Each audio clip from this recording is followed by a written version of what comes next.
Trump company பார்த்தீங்கன்னா அவங்களோட speed 400T அப்படின்னு சொல்லிட்டு ஒரு புது மோட்டார் சைக்கிள் வந்து லான்ச் பண்ணியிருக்காங்க. இது பார்த்தீங்கன்னா ட்ராம்போட ஸ்பீட் 400ஓட ஒரு டோன் டவுன் வெர்ஷன் தான். ஸோ இப்போ ஸ்பீட் 400ஓட ப்ரைசிங் பார்த்தீங்கன்னா 2,40,000 எக்ஸ்ஷோரூம் வந்து பண்ணிட்டாங்க.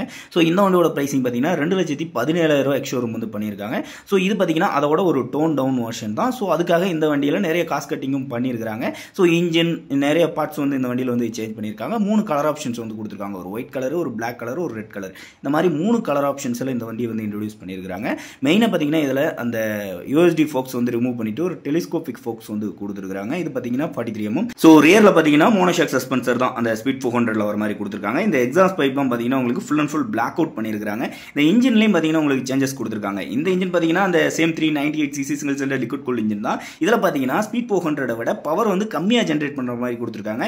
இது பார்த்தீங்கன்னா 31 bhp பவரையும் ஒரு 36 Nm டார்க் வந்து ப்ரொடியூஸ் பண்ணும். ஸோ இந்த இன்ஜின் பார்த்தீங்கன்னா அந்த ஸ்பீட் 400 விட ஒரு 10% வந்து மைலேஜ் அதிகமாக கொடுக்கும் அப்படின்னு சொல்லியிருக்காங்க.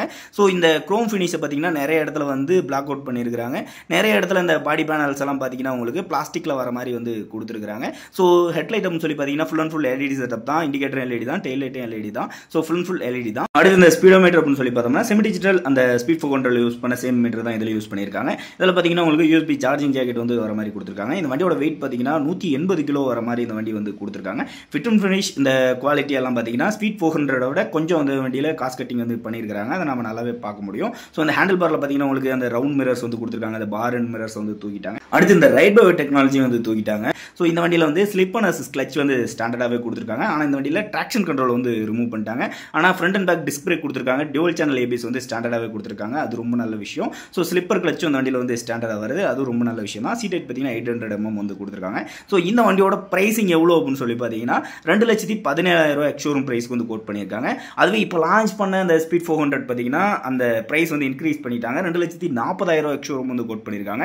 ஸோ இது பார்த்தீங்கன்னா ஸ்பீட் 400 விட ஒரு 23,000 கிட்ட இந்த வண்டியோட பிரைசிங் வந்து கம்மியாக பண்ணியிருக்காங்க. ஸோ அதுக்கேற்ற மாதிரி இந்த வண்டியில் வந்து காஸ்ட் கட்டிங்கும் பண்ணியிருக்காங்க.